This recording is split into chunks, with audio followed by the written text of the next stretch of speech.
Ní báyìí, a fẹ́ pe one of our super guest artists. Ladies and gentlemen, are you ready?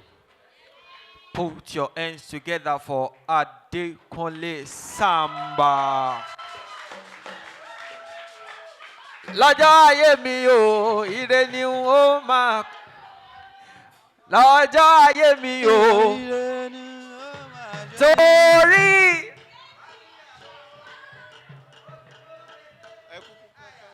Ràwáníyàwó ó ti kórè dé. Ìbàfẹ́lẹ́dùmarè tí ń bá ti wẹ̀yìn wò. Ìbàfẹ́lẹ́dùmarè torí mo rọ́jọ́ wájú. Ire lónìí o, ire lọ́la o. Dọ́jọ́ ayé wa o, ayọ̀ la ó máa rí.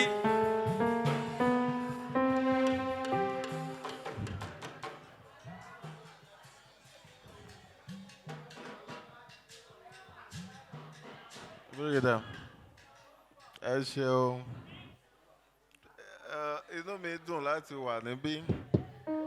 Àwọn èèyàn tó mọ̀ mí mọ̀ pé ní àwùjọ tó bá ti ń fi àṣà hàn orí mi máa ń wú gan-an. Inú mi máa ń dùn.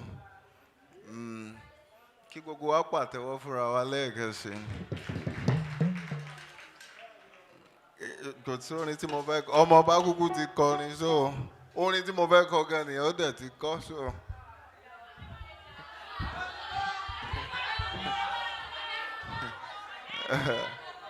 Irọ́ ọmọ ọba ti kọ́ fún wa. Where is Apataewi?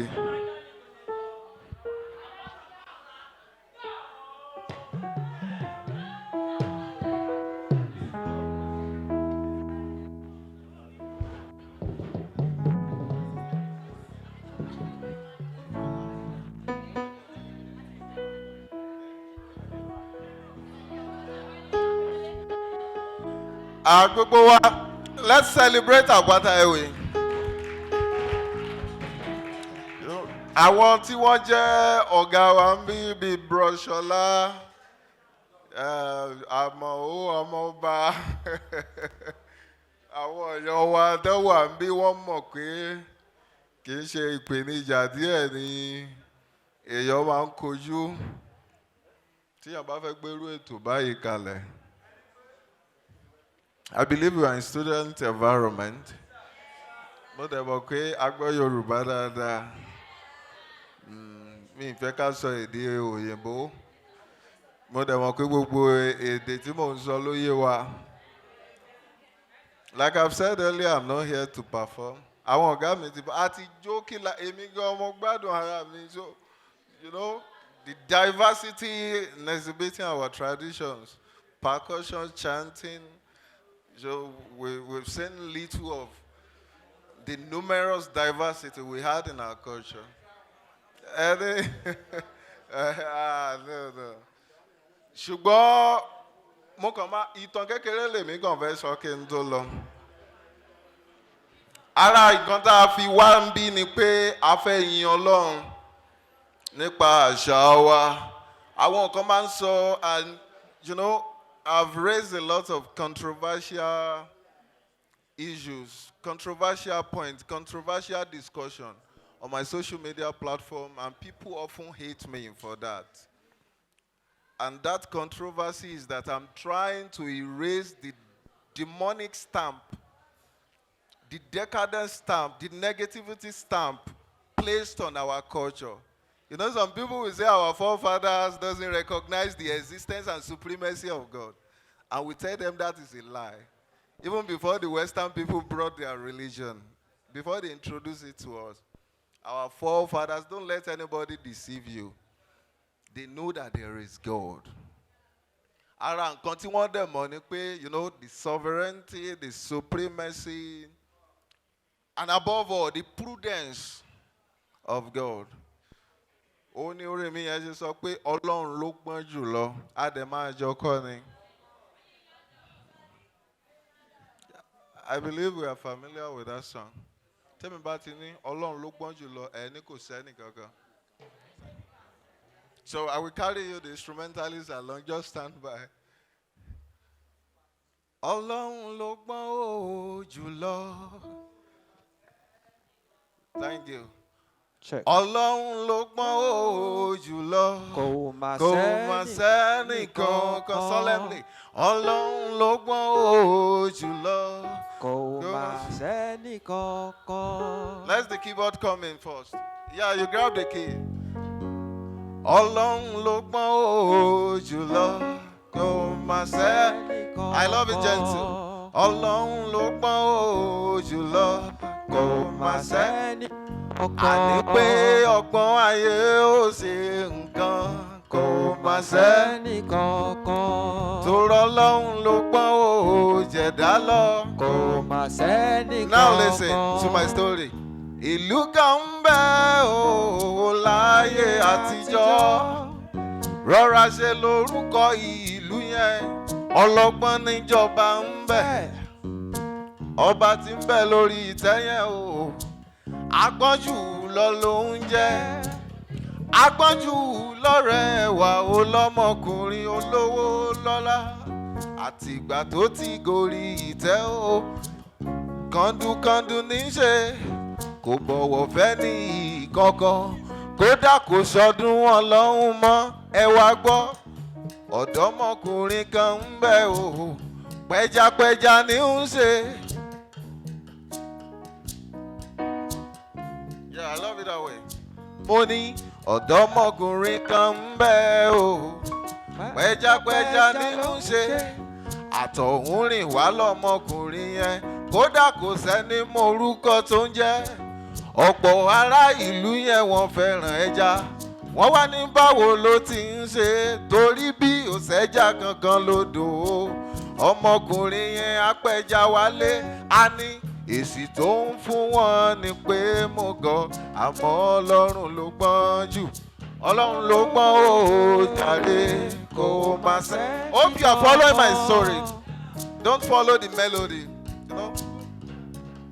Just pay attention to the story. Allah is one of the beauty.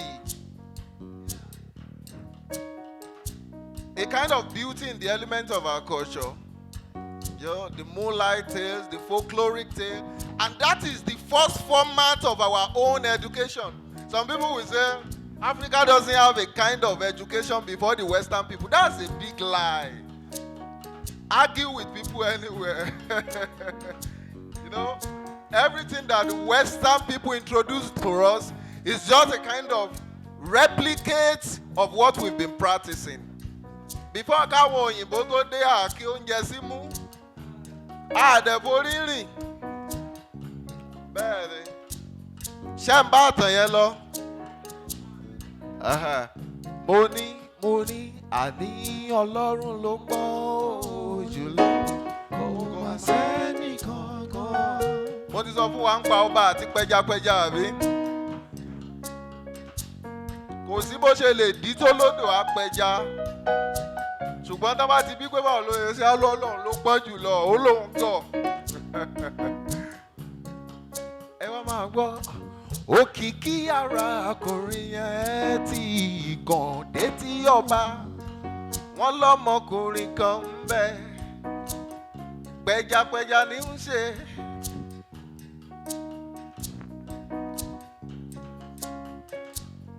Ọba ní kan bá ń lọ pè é wá o. Kan yọ ní gbólóhùn. Àwọn ẹ̀ṣọ́ ọba lẹ́sẹ̀lẹ́sẹ̀ náà gbéra. Wọ́n mọ́ Ọlọ́run ló gbọ́n dé sáàfin. Ó ránṣẹ́ pé gbogbo èèyàn lú yẹn. Gbogbo ojú ló pé pátá. Ló bá mọ́ Ọlọ́run ló gbọ́n dìde. Ó ní ṣó dá ọ lójú pọ́ Ọlọ́run ló gbọ́n jù. Ọlọ́run ló gbọ́n ń bà wò lẹ́fọ́ba. Ó ní kọ́ba ó pẹ́. Ó ní mo bọ̀wọ̀ forí adé ó jàre. Wọn ò jẹ́ rọ́bà fín. Ó ní àmọ́ Ọlọ́run ló gbọ́n ó jùlọ. Kò má sẹ́ni kankan. The king got furious. He got intimidated. So there is a king that's more prudent than I am. Hey, ẹ máa gbọ́. Ọba bá mọ́rùka kan jáde, òkà ìṣẹ̀ǹbáyé ni.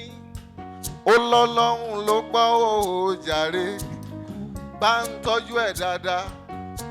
Ìwòyí ọjọ́ keje ó máa fún un lórúkà yípadà. Tó bá sì lè rí fún mi, máa forí ìtẹ́ yìí sílẹ̀ fún ọ. Tí o bá sì lè rí, ní a máa bẹ́ orí rẹ mi. Ó mà ṣe o.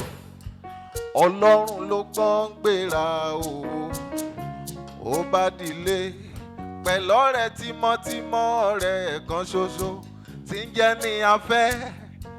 Wọ́n bá jíjọ lu ògiri, wọ́n fòókà pamọ́ síbẹ̀, wọ́n rẹ̀ pa. Indeed, Ọlọ́run ló gbọ́n was a fool,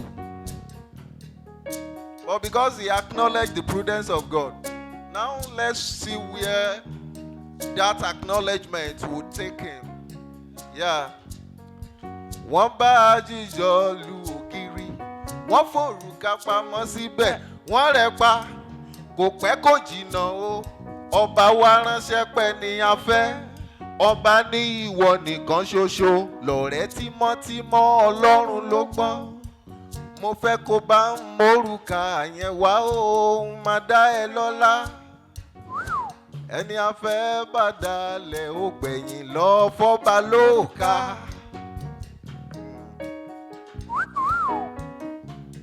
Okay.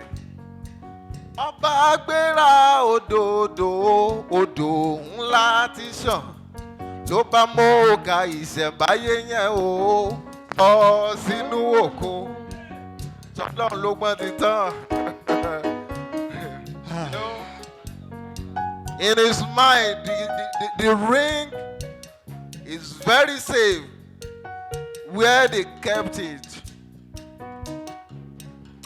Àní, ó bá mọ́rùka ìṣẹ̀mbáyé yẹn ó sọ sínú òkun. Now see the mystery that happened. Ṣùgbọ́n ká tó sọ, ẹ sáré pariwo wípé Ọlọ́run ló gbọ́. Ọlọ́run ló gbọ́ jùlọ ọmọ bá kó má sẹ́nìkan. Àmọ́ àlọ́ Ọlọ́run ló gbọ́ jùlọ kó má sẹ́nìkan. Apataewi ìṣègbọ́ Ọlọ́run ló gbọ́ jùlọ kó má sẹ́nìkan kan. Ọgbọ́n ayé òsì kó má sẹ́nìkan.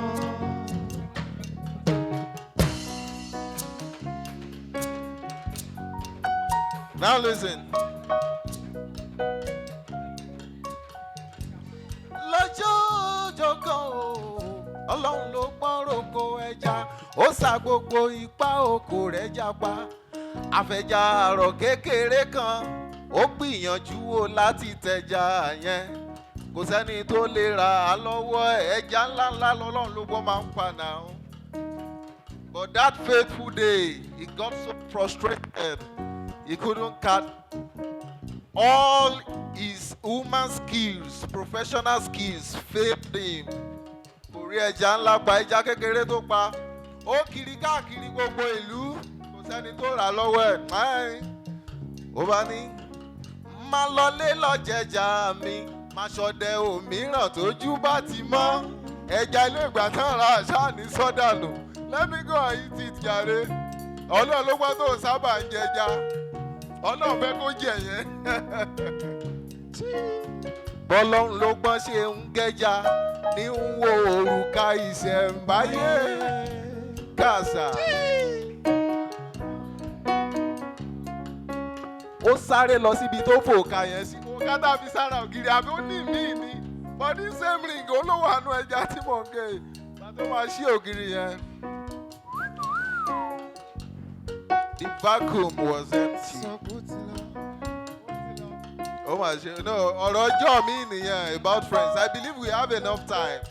Ẹ sáré sọ wípé Ọlọ́run ló kọ́ kó má sẹ́ni kankan. Lọ́gbọ́n ayé sí kó má sẹ́ni kankan. Ọlọ́run ló kọ́ ẹ̀dá náà. Kó má sẹ́ni kankan. Ọjọ́ bá pé ojú pé sáfihàn bá. ọjọ́ pé ojú pé sáfihàn ọba. Ọlọ́run ló gbọ́ tí ló kà nínú ẹja kò fi sínú ògiri yẹn mọ́. Tí ẹ wá béèrè bó ṣe ṣéèbù ẹ̀. Ọlọ́run ló gbọ́ finally got some sense. Ó wá lọ rán bàdé, ó wá fòkà yẹn sínú ọwọ́ sọmọ́ọ̀dì náà. Sadiki ọgbọ́n. So they sleep and wake together.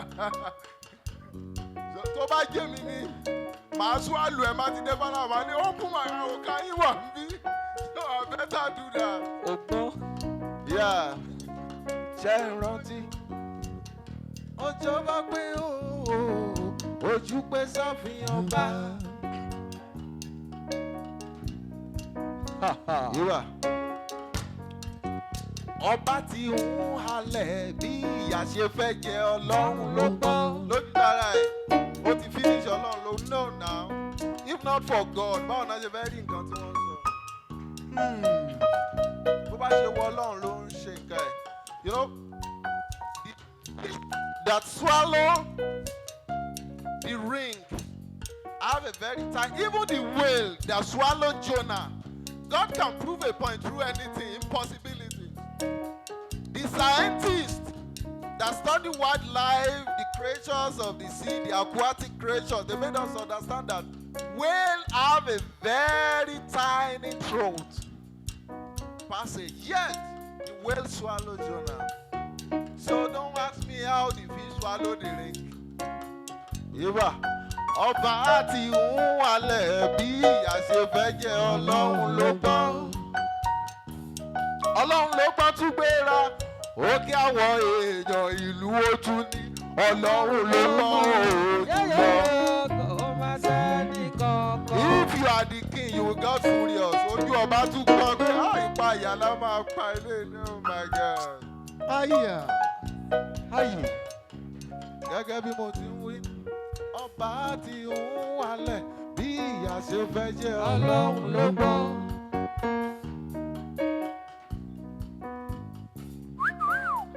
Ó ní Ọlọ́run ló gbọ́ ó jàre mọ̀ bá ń kó ga. Ọlọ́run ló gbọ́ gbéra, ó kí àwọn èèyàn ìlú ojú ní Ọlọ́run ló gbọ́ ó jùlọ. Kò bá sí ọba ọmọ tó gbójúlé ó lọ́gbọ́n ayé ó ṣe nǹkan. Kò bá sẹ́ni kankan. The king was like this. Ẹni pé àwọn kábíyèsí igbákejì òòṣà àtàwọn olódo that got to the throne by the virtue of blood connectivity, they are foolish people. But by the virtue of their lineage, we have a lot of monarchs like that this day on the throne. Because the society we are in disarray nìyẹn. They don't have the wisdom to guide our society. Foolish people. Full of aggressiveness, furiosity. Ó ní mọ̀ bá ń bó ká. Kàdékùrú. Ọlọ́run ló pọ́n gbéra òwò. Ó kí àwọn èèyàn ìlú. Ó ní kábíyèsí.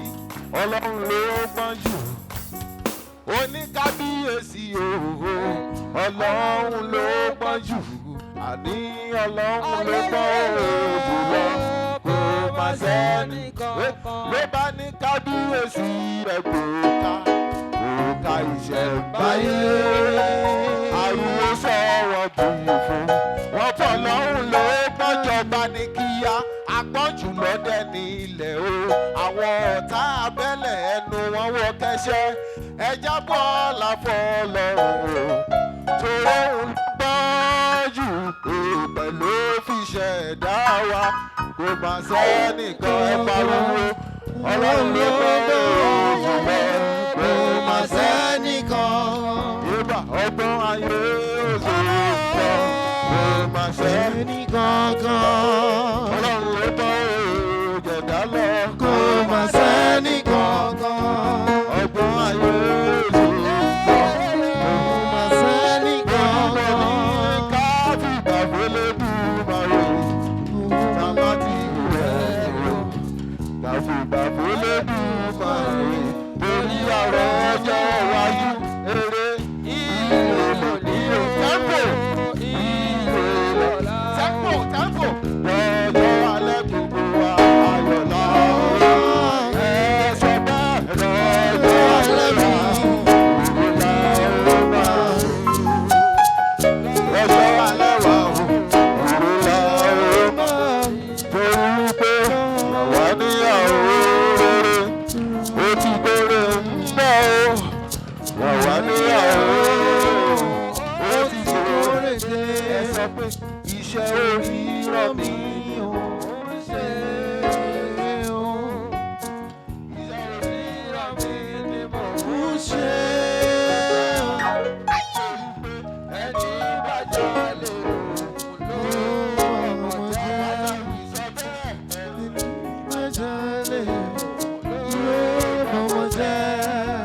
Might be encountering some challenges in your chosen field.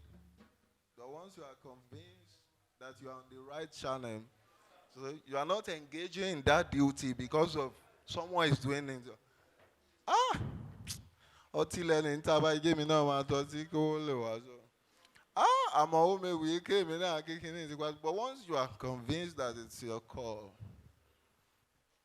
any professional duty that you are engaging in, legitimately, God is not against it. Some people will say something is gospel. I encountered those challenges, you know. I was born into a very rigid Christian home. What's African culture? African culture. They almost killed that even in church. They first sacked me. I play keyboard, man. So, I almost got discouraged. But I want to tell you, if you're on the right channel, OLOHUN in their own dispensation, in their own belief, in their own perspective, in their own opinion, they might think you are going astray. So just keep that connectivity with your Creator. I'm not talking about religion here. Some people are doctors, why some are lawyers, some chose to be a traders, why some are bankers. I'm happy to be a singer, it's so good and entertainer. Sometimes I don't entertain anyway, but I sing that verse to encourage myself. You know, I'm happy to be a singer, it's so good. I'm a musician.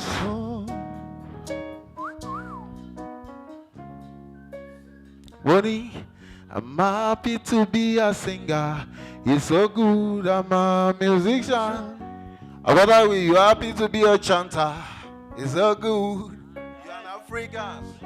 Ọmọba, àmọ́ ṣọlá lórí gángan. Hold on. We're happy to be a singer. It's so good. I'm a musician.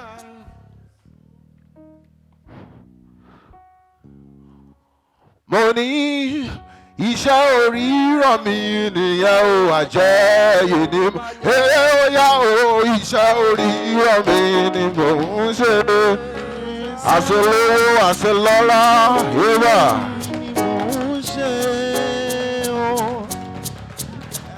bàjálè ló bọ̀mọ̀ jẹ́. Mo ní ẹni bàjálè ló bọ̀mọ̀ jẹ́. Àdúrà ní bàjálè ló bọ̀mọ̀. Hold on. I won't forget this verse. So, to every parent, you don't see a possibility in your future. You don't see a visible vision in what your children, your associates, your friends, any connectivity of relationship you might have with that person.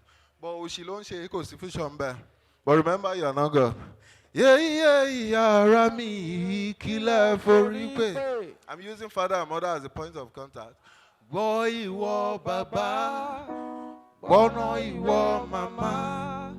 Ìwọ ló lọ́mọ rẹ, ṣùgbọ́n Ọlọ́run ló fún ọ tán. Ọmọ tó fẹ́ ṣe tíṣà, ó ní dandan kó lọ ṣe lọ́yà. Èyí tó fẹ́ ṣe àtìsí, ó ní dandan kó lọ ṣe dókítà. Ṣé béèrè lọ́wọ́ orí wò kẹ́ tó máa ṣe pinnu. Àní iṣẹ́ orí ràn wá gan làbá ṣe ṣá o. Lórí ọwọ́ gan làbá ṣe ó wà ẹni wájà lè ó bọ̀mọ̀ jẹ́. Thank you. I appreciate giving up for my instrumentalist, the percussionist, Ṣọlá lórí gángan. So I enjoy your hands, blessed hands on keyboard, on the instrument. I really appreciate you. So I'm rounding up with this number. It's going to be a mime. You can sit down. So, hope you're ready. So, God will show us the way. Balloon. I believe we are familiar with this song. More volume. All right, let's sing it together. God will show us the way. All right.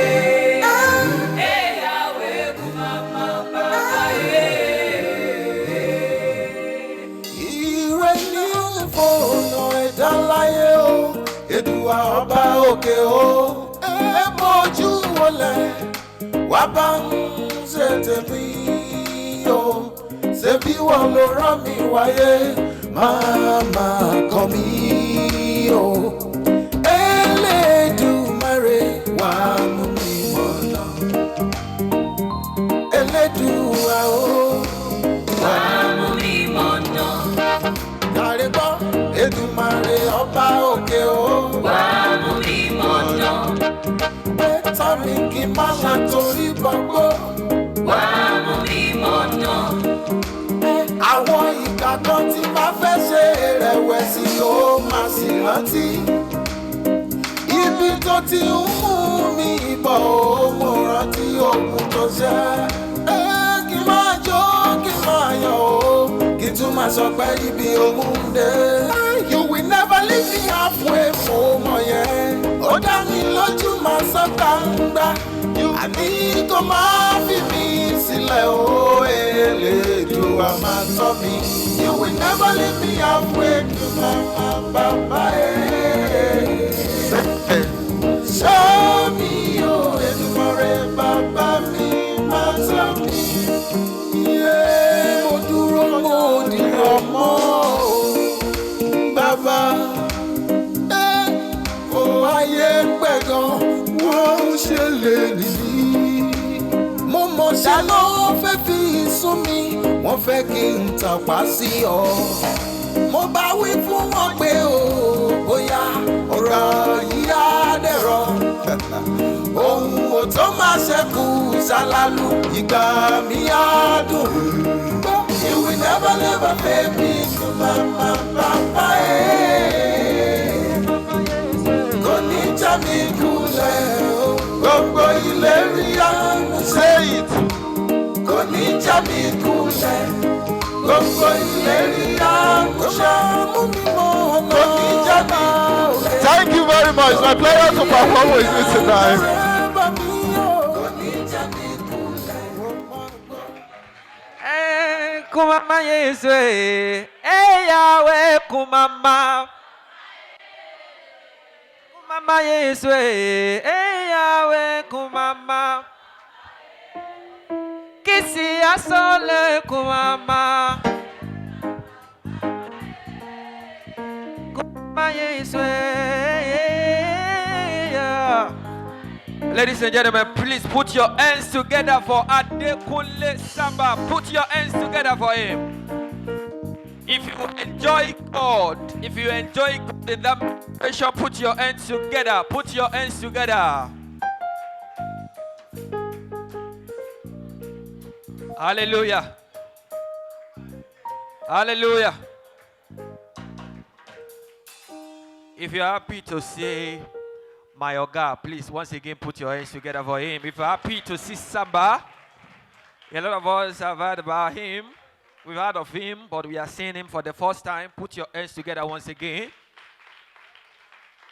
Tí Apataewi ti lè gbé Samba wá látàkúrẹ́, you can see the worth. I was a bit skeptical before you can bring Oga to a night program. You must be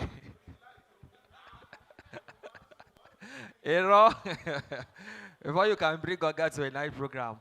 Please put your hands together for Apataewi. Apataewi has did a very good job. Oduro sonu Ogani tí bá ń ṣe bẹ́ẹ̀. Hallelujah. And Oga likes to encourage with the young musician. Hallelujah. I'm a young musician. Joe. Joe. Hallelujah. Without wasting much of our time, this is just after 1:30 o'clock.